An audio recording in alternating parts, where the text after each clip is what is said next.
Hello, I'm Burt Lancaster. I'm standing inside the Kremlin. Behind me is the bell tower and the ancient cathedrals. In 1812, Napoleon captured the city of Moscow, and his army marched past these very same cathedrals.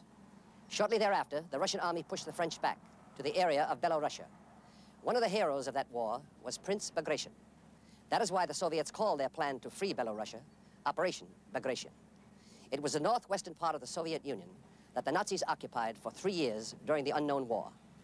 In 1944, they launched a massive attack which swept through Belorussia, and the Soviet troops continued westward across the German frontier.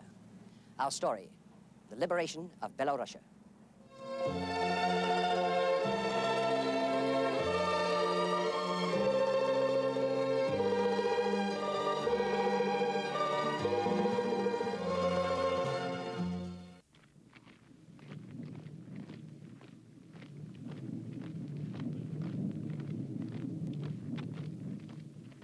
(1944), the turning of the tide. After 3 years of brutal fighting, the Red Army was slowly pushing back the German hordes that had overrun thousands of square miles of Russian soil. They marched west as liberators. The great heroes of Mother Russia, artists, philosophers, scientists, soldiers. A memorial in the ancient city of Novgorod, marking 1,000 years of Russian culture. In 1242, the legendary Alexander Nevsky wiped out a German army bent on destroying Novgorod. 700 years later, Hitler determined to annihilate Novgorod, to melt down the bronze of the city's treasures for the factories of Germany.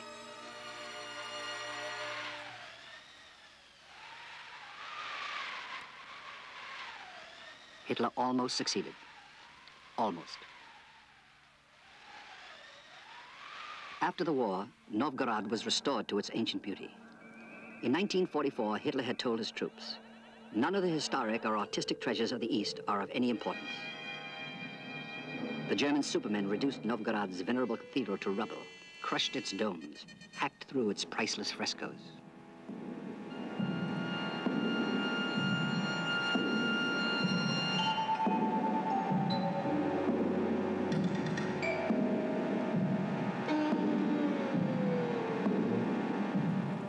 The children of Siegfried, of Barbarossa, the children of Attila, had been shown a vision. The Aryan race triumphant, Germany all-powerful. The Third Reich to last 1,000 years. From Poland through Russia to the Urals where Asia began, one glorious new order.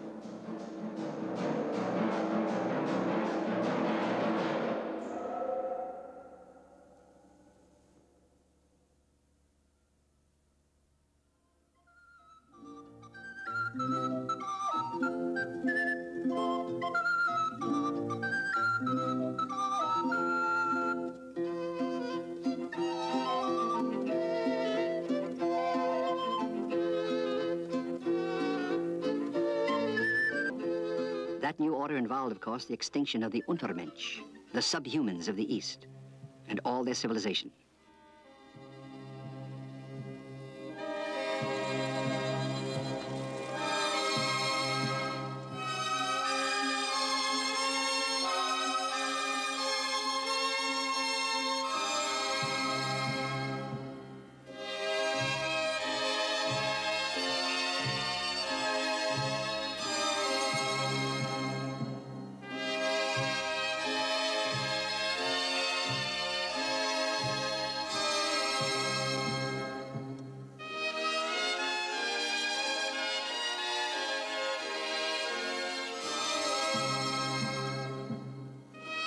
The toll in lives and property had been unimaginable. But what was most precious was still alive.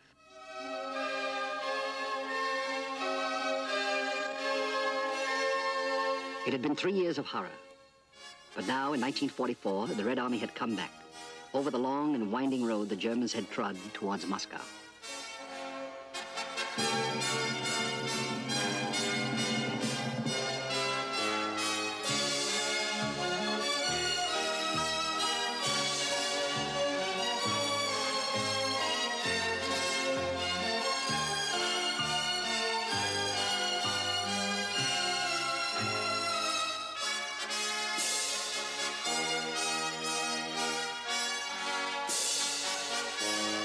Fortress Smolensk had been freed, and now Novgorod. And now they came to the first villages of Belorussia.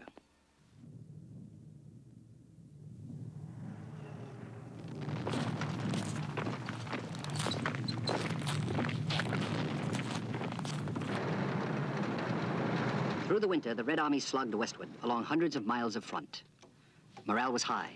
This was a battle-hardened army with victories behind it in the Ukraine, Moldavia, the Crimea.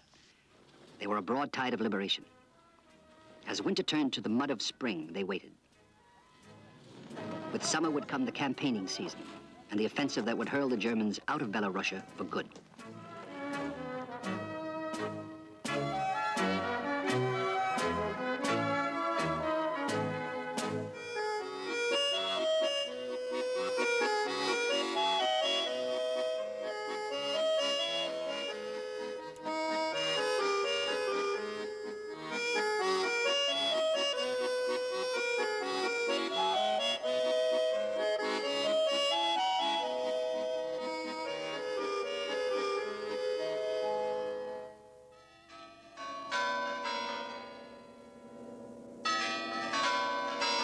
Soviet High Command began to issue its plans for the annihilation of Hitler's Army Group Center.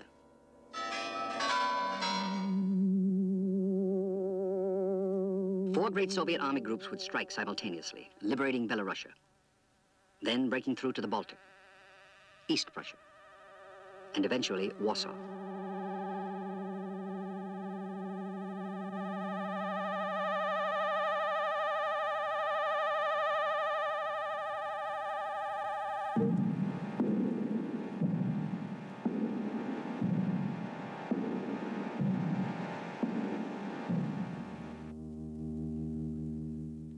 General Bagramyan commanded the First Baltic Front in the north.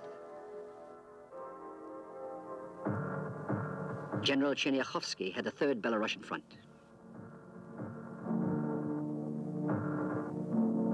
General Zakharov had the Second Belarusian Front. And on the southern flank, the First Belarusian Front, it was the brilliant Rokossovsky.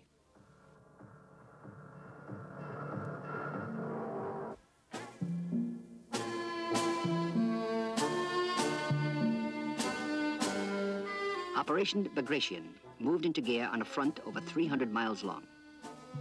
The Soviet concentrations were enormous.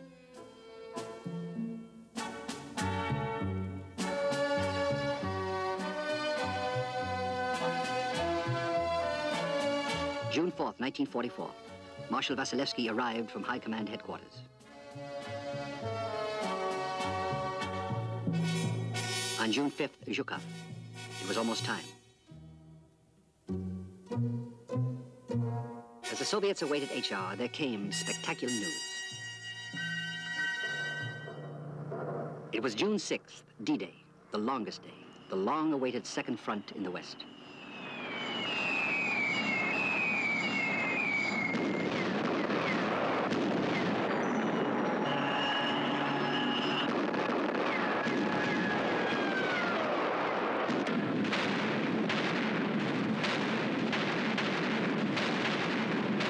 Two days before, on their drive north through Italy, the Allies had liberated Rome.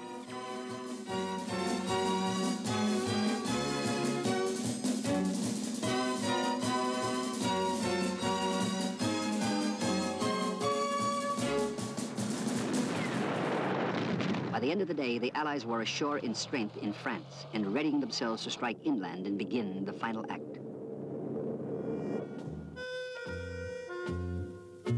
Nearly 1,500 miles away, the Red Army was poised for its own hammer blow.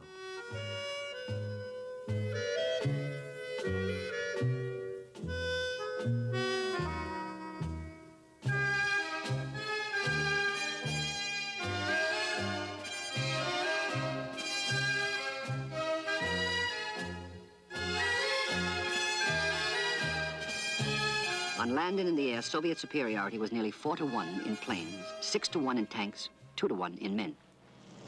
Methodically, the Red Air Force began to blanket the German positions facing the Red Army and interdict the routes over which reinforcements might come and the routes by which the Germans might seek to escape.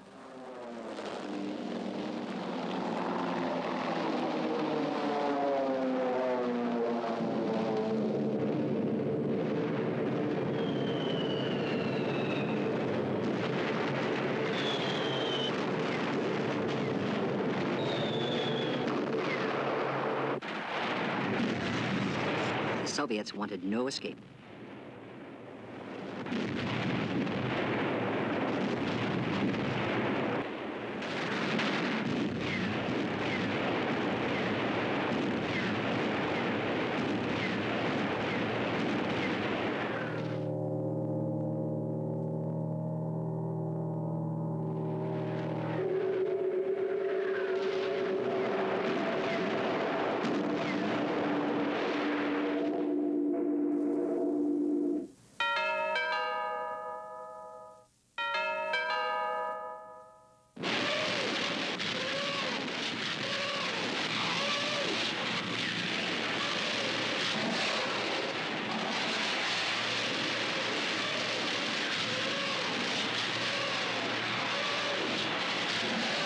Soviet barrage roared for more than 36,000 guns, mortars, and Katyushas.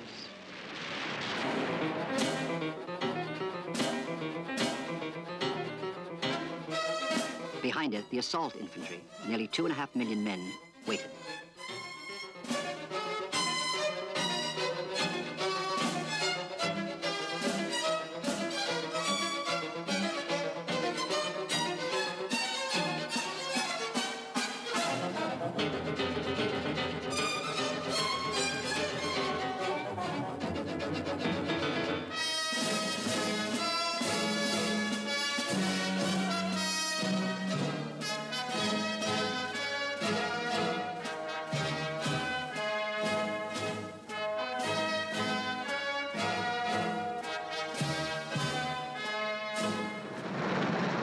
While the battery still thundered, Zhukov unleashed his armor.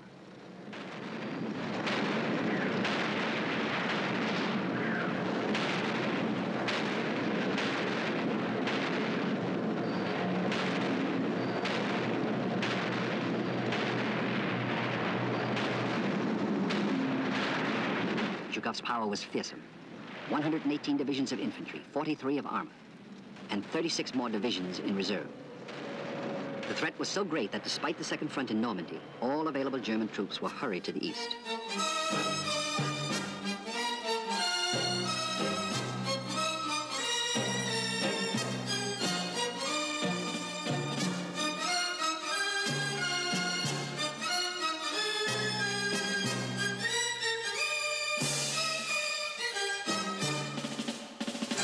German Army Group Center had had months to prepare its defenses.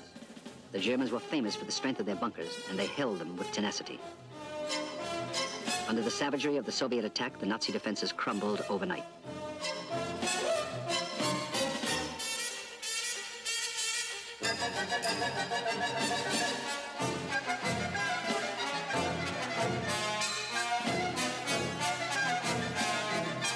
It was a battle of annihilation, unceasing. One by one, the Red Army shattered the German divisions. 5, 10, 13. In less than a week, 50 German divisions had lost half their men. Enraged, Hitler moved his command headquarters closer to the front and replaced the commander of Army Group Center. It did no good.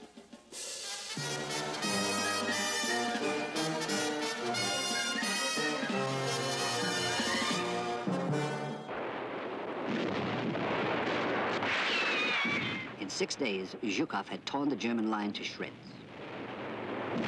In retreat, the Germans were hounded mercilessly from the air and by partisans swarming out of the forest to take revenge.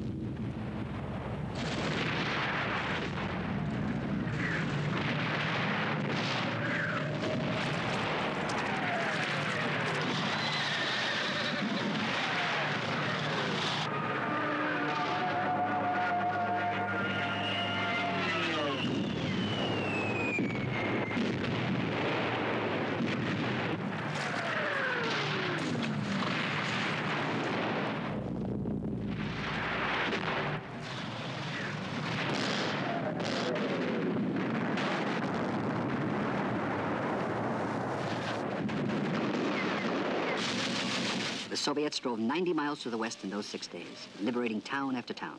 Orsha, Mogilev, names that had not been heard of for 3 years, since the first shock of the German invasion.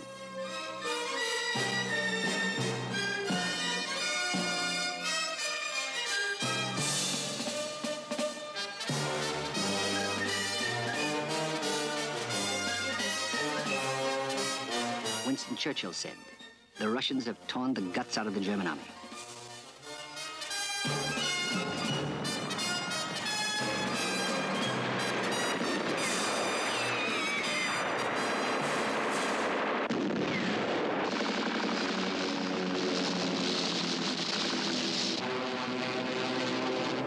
There was no way home for Hitler's Army Group Center. Ranging far beyond the battle line, Soviet Sturmoviks left their escape route a shambles.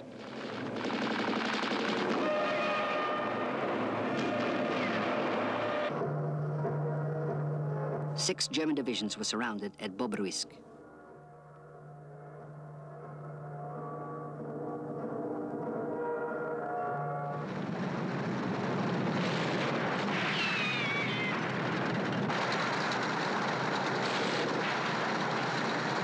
On June 26th, the Red Army took Vitebsk. The Germans had been busy blowing up all the public buildings and destroying anything of value they could find.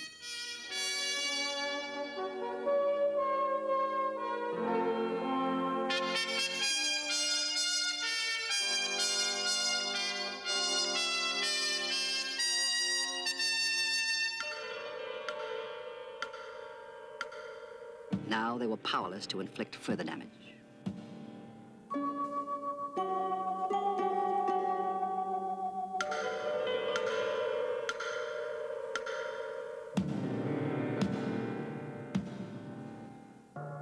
Rokossovsky's steel pincers now reached out for the great city of Minsk.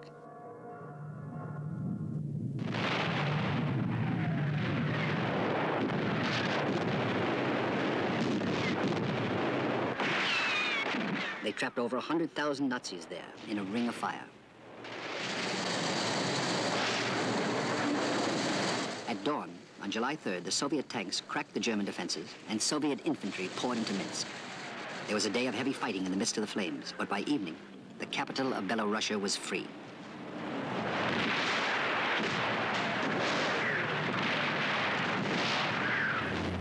Hidden in the ruins, the Germans had left thousands of delayed action bombs, mines, and booby traps.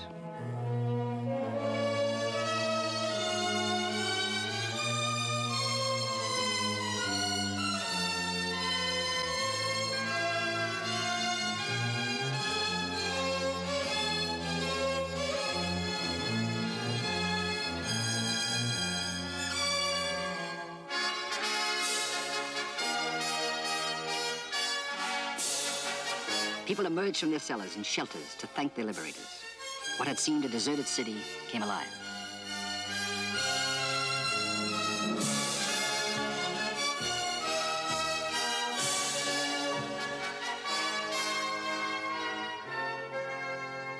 The Germans had left little that was usable in Minsk.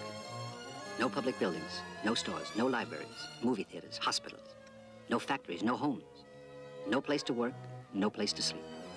A proud city reduced to rubble.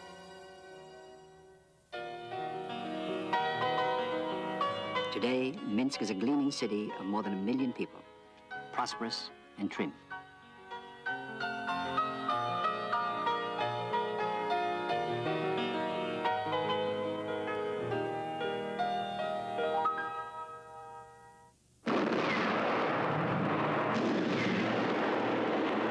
In 1944, the retreating Germans were determined to wipe Minsk and everything else in Belorussia off the face of the earth.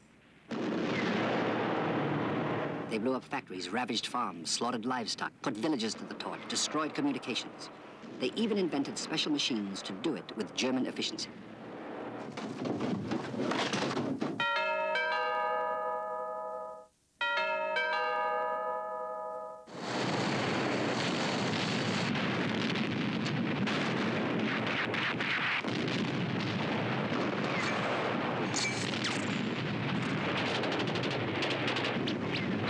The destruction the Germans wrought gave the Red Army cause to make haste.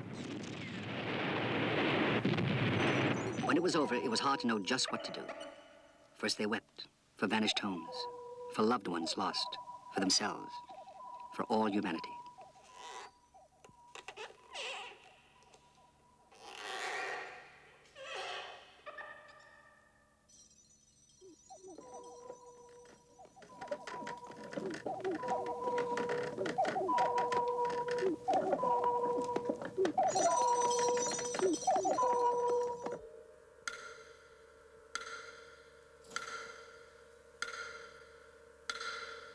magnitude of the defeat inflicted on the Wehrmacht was reflected in the faces of its former soldiers. Over 100,000 of them, with their commanders, had laid down their arms in the area of Minsk. More than half of them, 57,000 men, were shipped to Moscow. They were to provide a spectacle.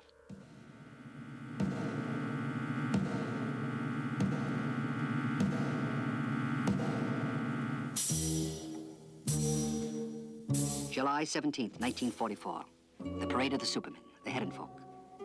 20 abreast, unkempt and docile, all pride burned out of them.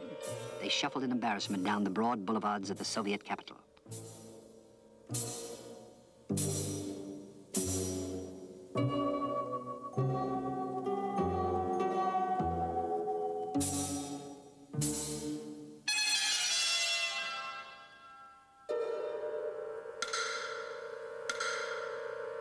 It was one of the strangest events of the unknown war. No sound came from onlookers or marchers, save for the muffled tread of worn boots. The crowd uttered neither cheers nor curses. They stared at these impotent enemies who would not meet their eyes.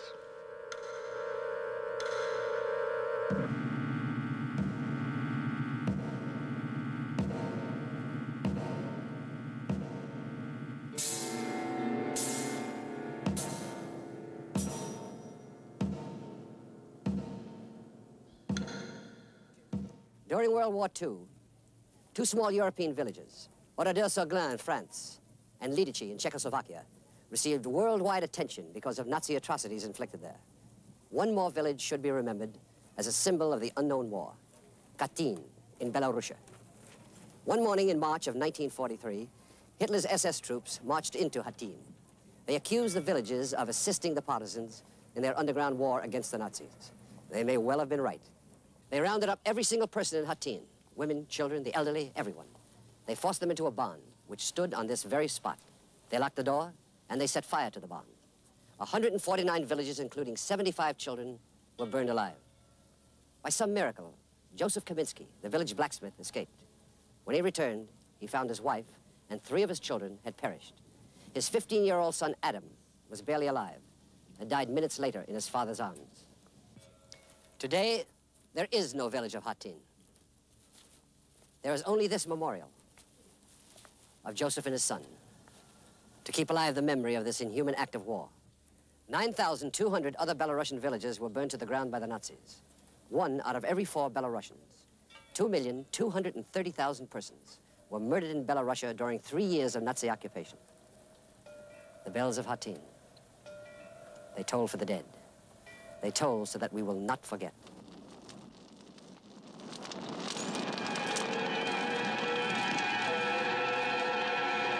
Moving through Belorussia, the Red Army uncovered more and more evidence of Nazi atrocities.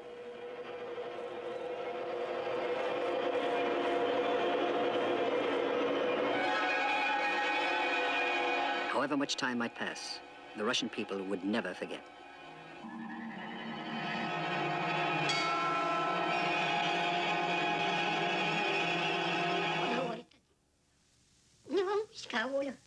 I was not at home at that time.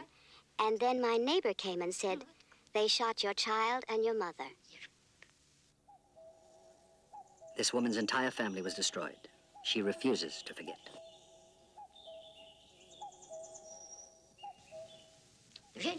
Then she told me, when the Nazis came into the house to take them, my girl begged them, please, mister, don't shoot, don't kill me. I'll sing my favorite song for you. So she stood on the bench and began singing for them.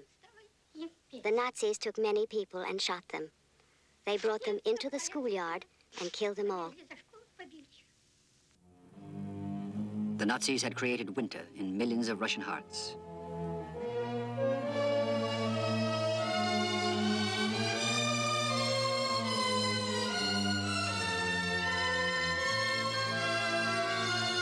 Even the generation with whom the future lay were made to suffer, perhaps because they were the future. Tens of thousands of them died.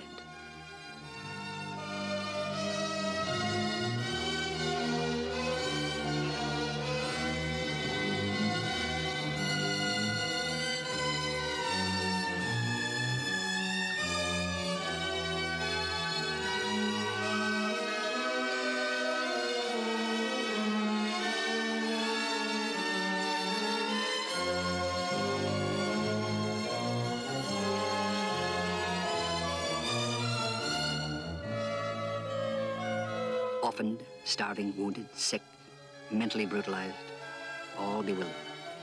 They were nursed back to health, at least as far as external appearances went.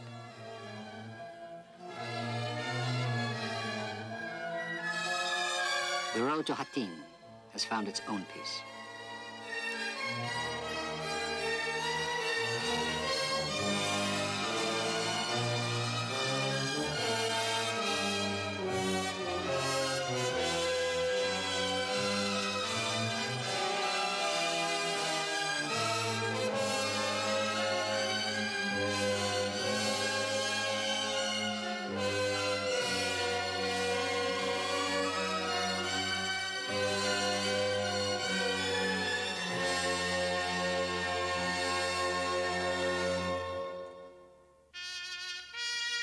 In the midsummer of 1944, the Red Army reached the eastern bank of the River Bug, which formed the frontier with Poland, and drove on for Brest, the fortress that had fought so long in 1941 amid a sea of Germans. On July 28th, Rokossovsky took the fortress by storm.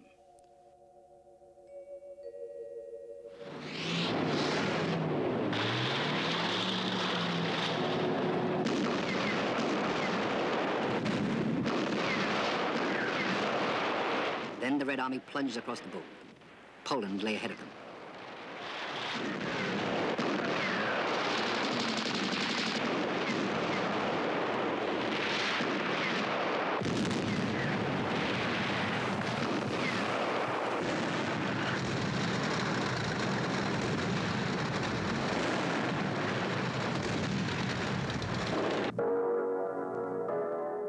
On the northern flank of the Soviet offensive, General Bagramian's armies were clearing the Baltic states in quick succession, spreading through Latvia, Estonia, Lithuania.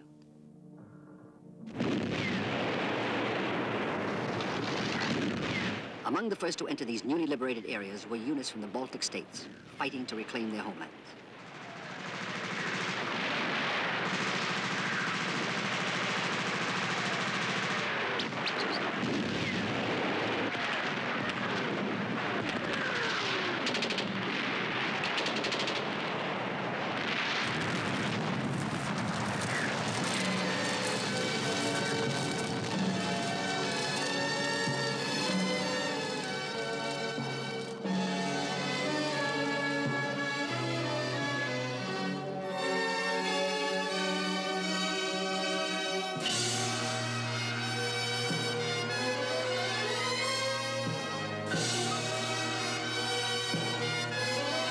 Baltic lands, as in Belorussia, the Red Army was sickened by what it found.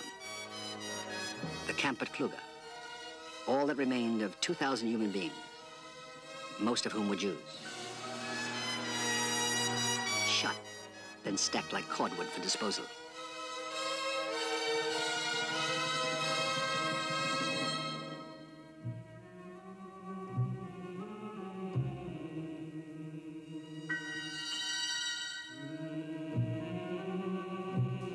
This man is a partisan, come to bid his wife farewell. She had died under torture, but she'd revealed nothing. Those she had protected buried her in the fields she had tended.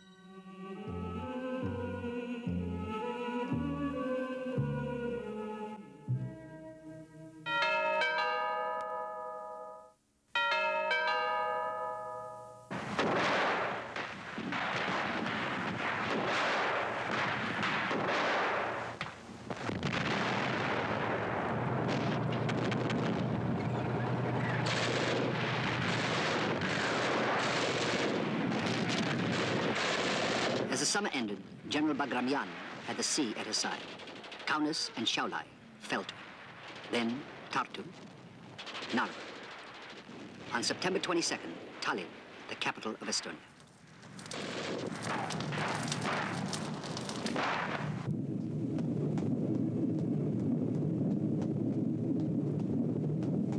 Tallinn, once a pleasant port, full of history.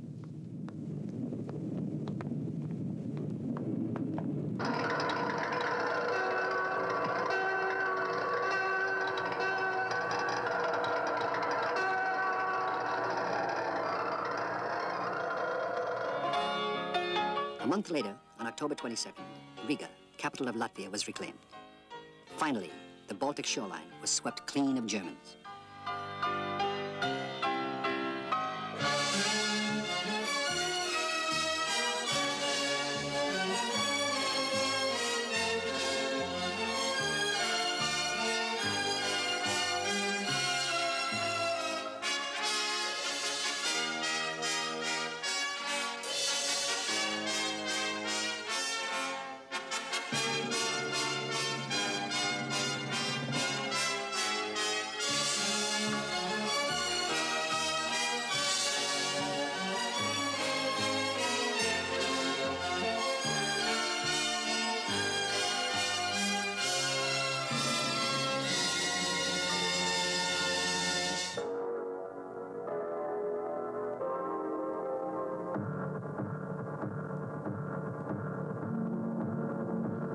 What remained now was East Prussia.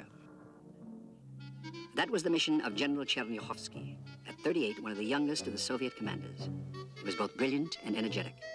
He'd been at Novgorod in 1941, at the Dnieper Crossing in 1943, and in Belorussia for its recent liberation. Chernyakhovsky planned well, but he did not see the fruits of it. He was killed by a mortar shell shortly after these pictures were taken. The Soviets had gained a foothold in East Prussia on the last day of August 1944, crossing the border at the little town of Shishub. They would break out of their lodgment in great force after the Red Air Force had eased the way.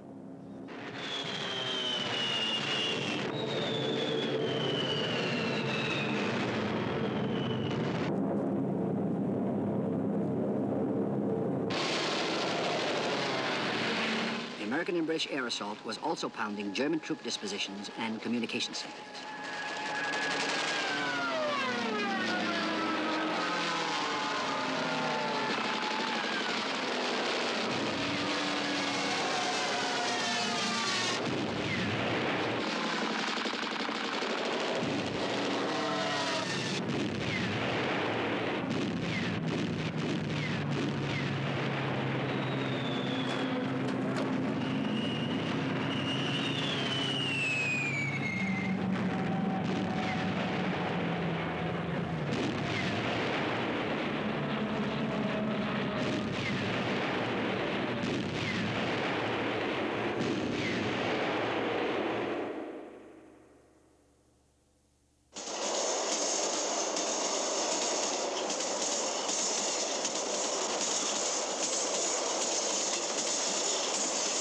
Though no one knew it yet, strange plots were afoot at the pinnacle of Nazi power. Hitler had long since assumed personal conduct of the war. He seemed as determined as ever to fight on, even if it meant bringing all of Germany down in his own fall. Some thought the best way to peace was to kill him. The attempt was made on July 24. It failed.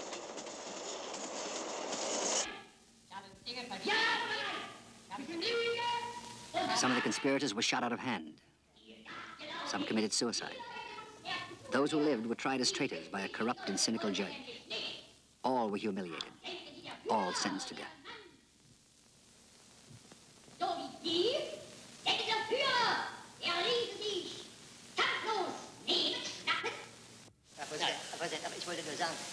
By an irony, among them was that same Count von Schulenburg, who had handed Hitler's declaration of war to Molotov.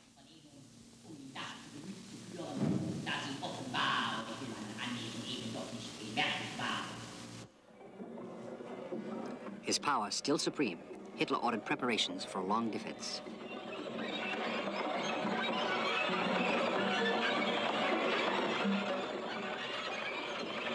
In the early spring of 1945, the Red Army began the clearance of East Prussia, historic breeding ground of German militarism. The Soviet High Command assigned 5 infantry armies to the task. Hitler had declared Königsberg invincible.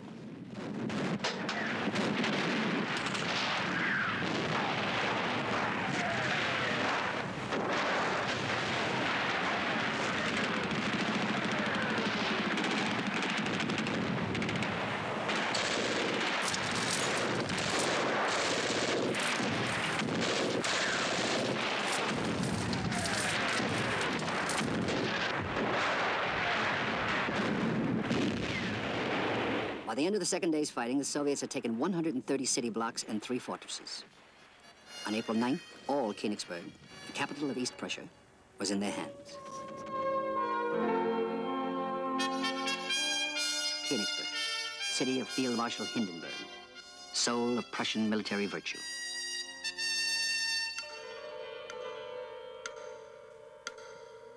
German losses of material were massive. In men, they amounted to 42,000 killed.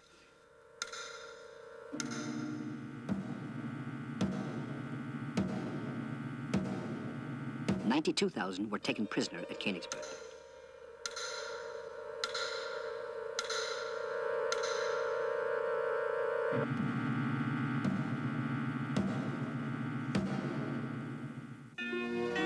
In its great sweep westward that had begun in the summer of 1944, the Soviet Union had mustered the most powerful armies the world had yet seen.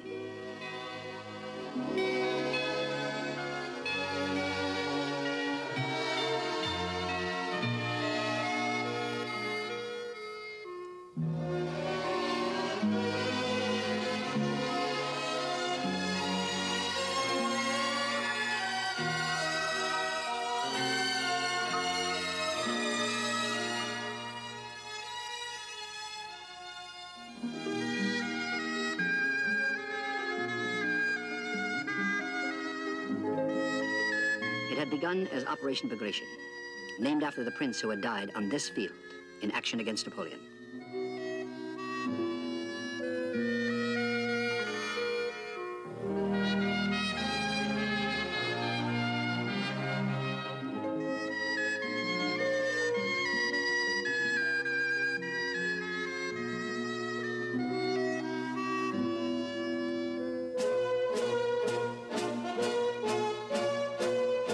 Ended with the annihilation of German Army Group Center and the return of freedom and dignity to the Republic of Belorussia.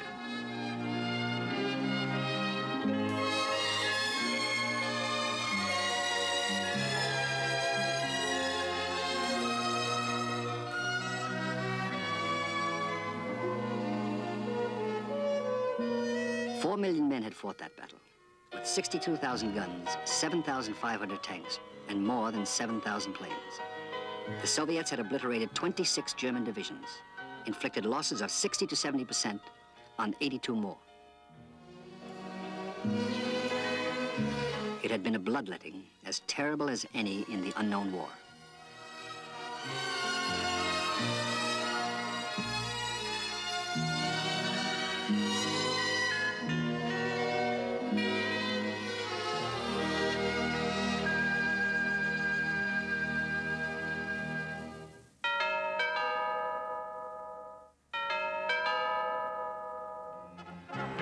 Our next story, from the Balkans to Vienna. After the Red Army had cleared the Nazis from Soviet soil, there remained the occupied countries of southeastern Europe. One by one, Romania, Bulgaria, Hungary, Czechoslovakia, Albania, Yugoslavia, and Austria became battlegrounds. The Red Army lost 1 million men in this vast campaign in the unknown war.